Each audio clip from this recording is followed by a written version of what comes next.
Quem é esse homem perfeito do capítulo 50 de Isaías? Comentário de Mário Persona.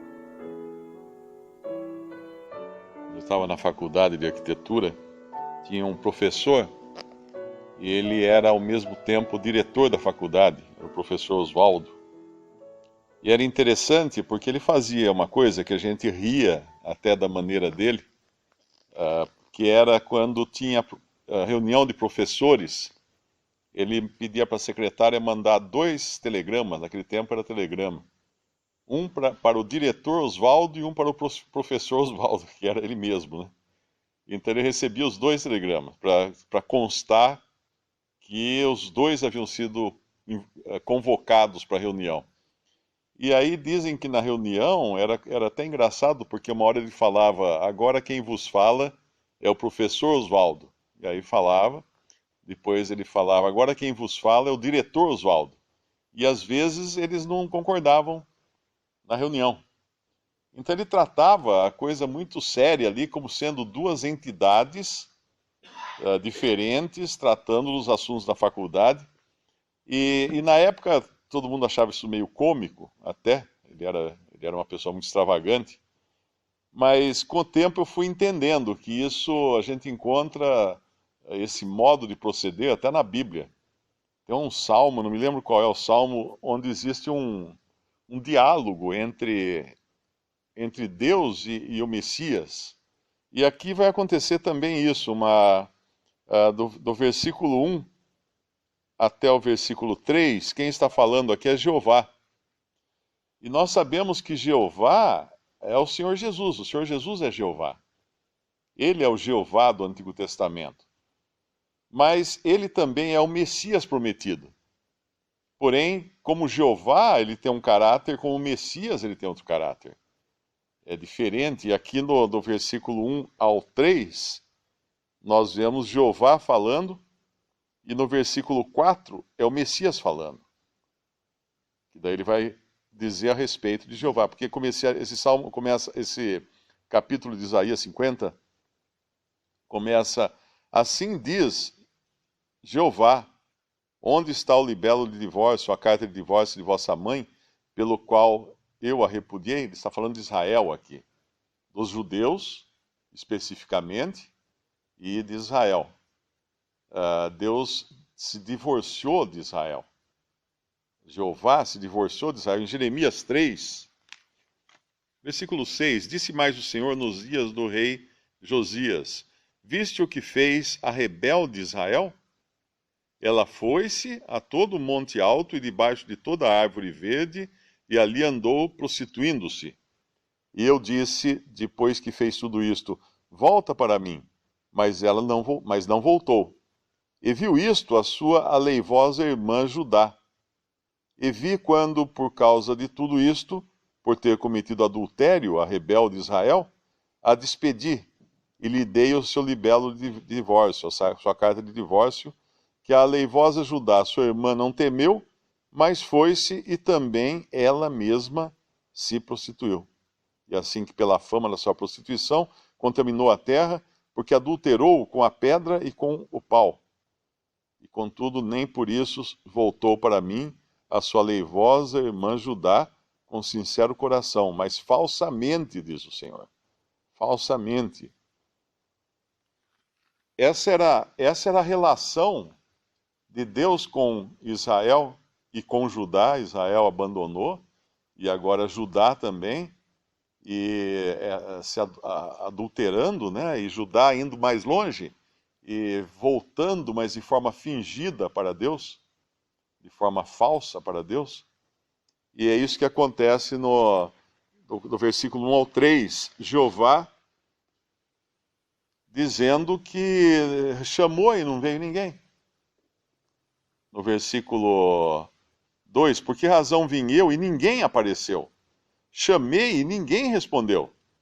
Tanto se encolheu a minha mão, que já não possa remir, ou não há mais força em mim para livrar? Eis que com a minha repreensão faço secar o mar, torno os rios em deserto, até que cheirem mal seus peixes, pois não têm água e morrem de sede. Eu visto os céus de negridão, e por-lhe-eis um saco por cobertura. Israel desprezou completamente o seu Deus, como se ele não fosse capaz de libertar aquele povo dos seus inimigos. Nós sabemos que aqueles estão nas mãos de seus inimigos. E aí então vem o Messias e fala no versículo 4 agora, que é o Senhor, mesmo Senhor, agora no caráter de Messias. O Senhor Jeová me deu uma língua erudita para que eu saiba dizer a seu tempo uma boa palavra ao que está cansado. Que é interessante até o contraste que acontece do primeiro bloco de versículos para o segundo, porque no momento nós vemos Jeová com todo o seu poder, de poder vestir os céus de negridão, de fazer secar o mar, tornar os rios em deserto, e agora nós temos o Messias que vem no seu caráter de manso e humilde, de um servo manso e humilde. Uma língua erudita para que eu saiba dizer a seu tempo uma boa palavra ao que está cansado.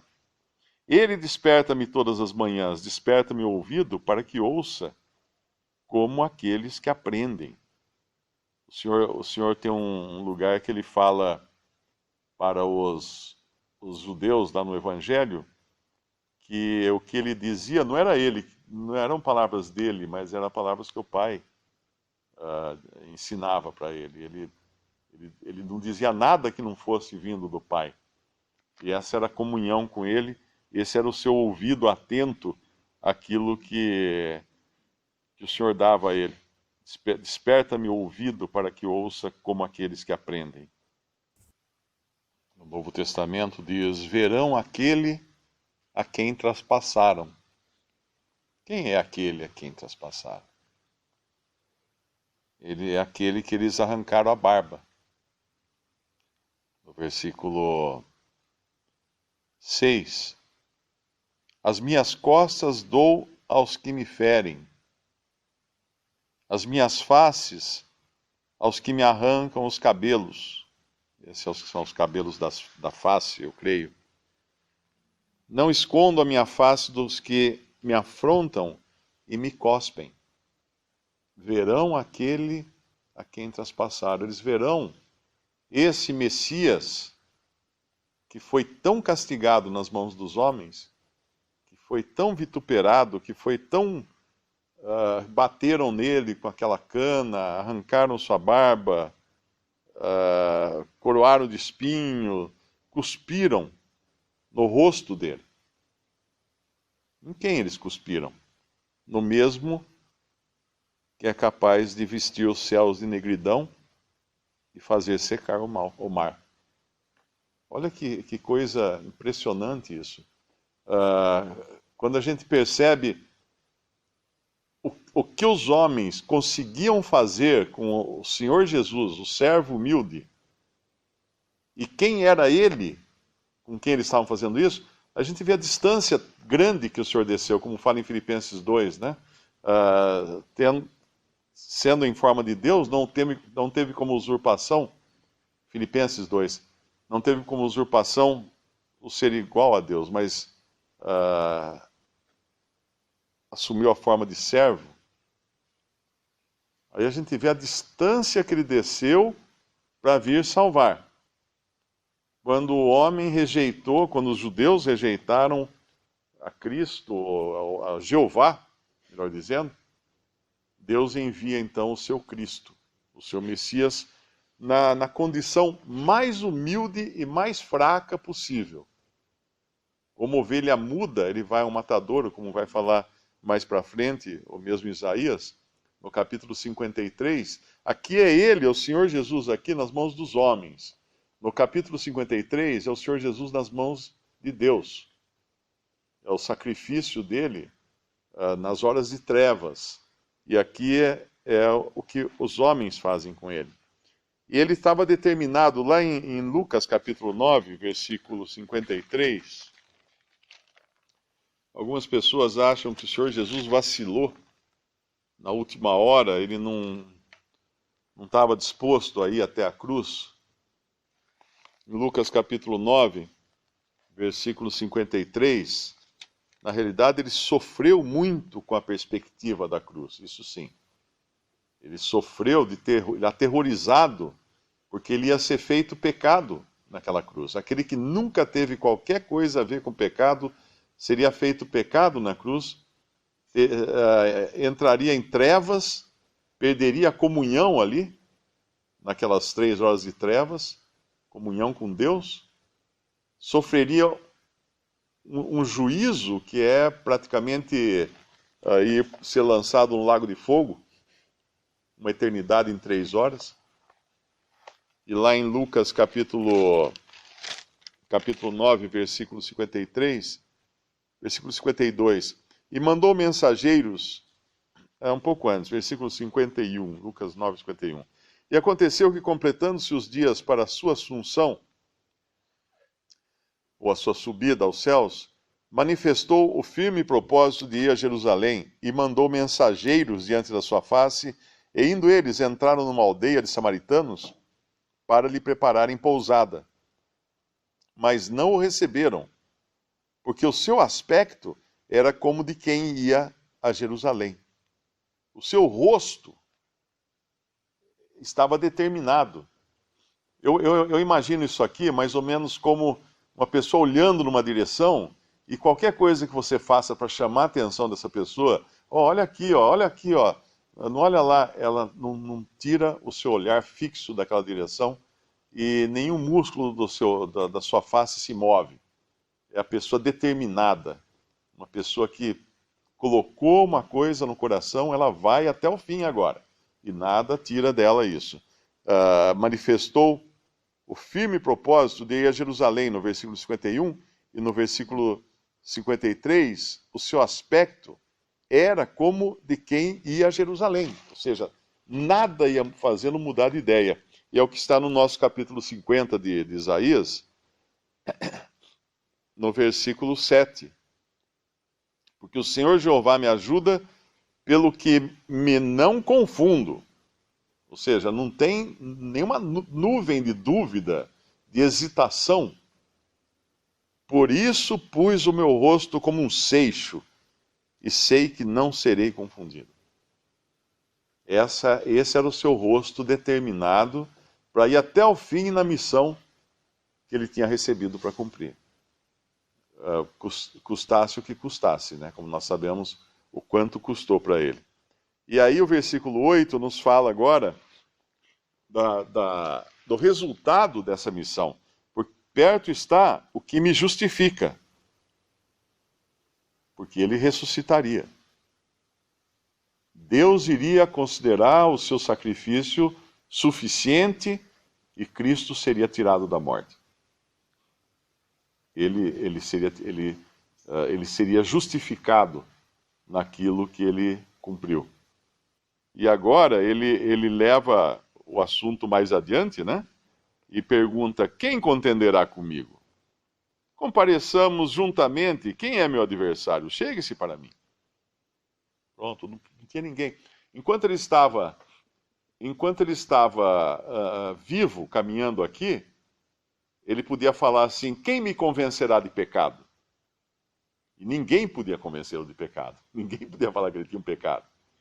Já pensou uma pessoa que você olha para ela assim: nossa, essa pessoa não tem nenhum pecado, não tem nenhuma falha nela, nunca fez nada, nunca falou uma palavra fora de lugar? Quem me convencerá de pecado? Ele fala no Evangelho. Mas agora, depois de ressuscitado, ele podia dizer isso daqui: quem contenderá comigo? Compareçamos juntamente. Quem é meu adversário? Chega-se para mim. Isso é Satanás. Aquele mesmo Satanás que poderia ter contado um ponto na hora que viu o crucificado, não podia agora fazer mais nada, porque ele estava vivo. Ele tinha ressuscitado. Quem iria acusá-lo de qualquer coisa? Deus havia aceitado o seu sacrifício. E o versículo 9, eis que o Senhor Jeová me ajuda. Quem há que me condene? E aqui entra o salvo também, né? Porque se a gente vai lá para Romanos 8, é disso que Paulo está falando. E isso tem a ver com a nossa identificação com Cristo agora. No capítulo 8 da carta aos Romanos, versículo 31. Que diremos, pois, a estas coisas? Se Deus é por nós, quem será contra nós? Olha que intimidade, que identificação nós temos com Cristo. Nada e ninguém poderia tocar nele depois da sua obra completa. Ele podia perguntar: quem é meu adversário? Chegue-se para mim, compareçamos juntamente. Quem contenderá comigo? Ele podia falar.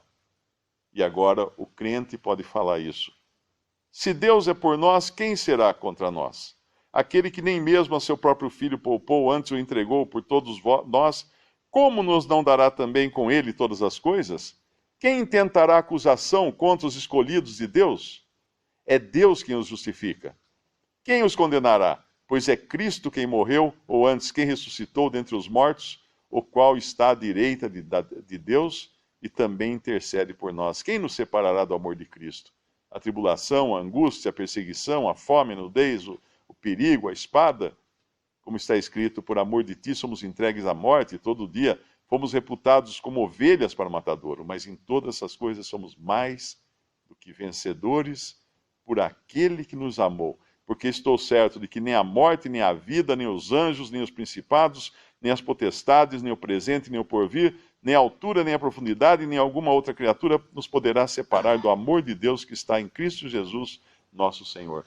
Tudo isso fundamentado na morte e ressurreição e glorificação de Cristo. Então nós temos o mesmo privilégio, vamos dizer assim, de identidade, de identificação com Cristo, que podia dizer: quem me acusa agora? Quem pode mexer comigo? Ele poderia dizer para Satanás. Ninguém podia. O versículo 10, ele tem a ver com o judeu, mas com o judeu que aguardava o Messias. Quem há entre vós que tema Jeová e ouça a voz do seu servo, quando andar em trevas e não tiver luz nenhuma, confie no nome do Senhor e firme-se sobre o seu Deus. Por quê? Porque ele andou em trevas, ele não teve luz nenhuma. Mas Deus o tirou da morte e o ressuscitou. E o judeu, até que viesse Cristo, ele continuaria, mesmo aqueles que fossem fiéis, esperando em trevas, andando em trevas, sem luz nenhuma, até que a luz da alva resplandecesse no coração deles, até que Cristo viesse, como em Lucas, eu acho que é capítulo 1, que fala de Cristo como luz. A luz raiou, ou alguma coisa assim. Lucas, os que andavam em trevas, acho que não é 1, não.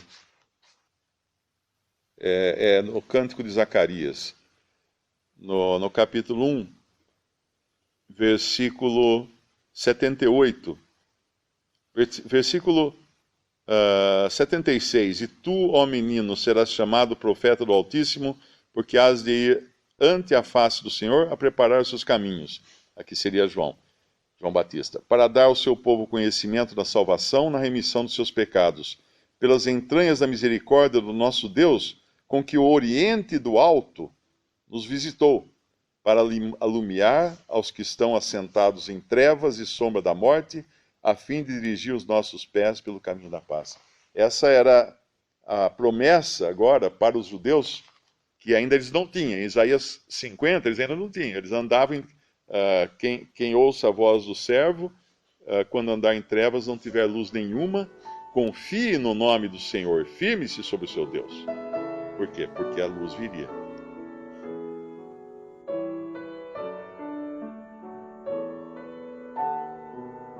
Visite Respondi.com.br. Visite também 3minutos.net.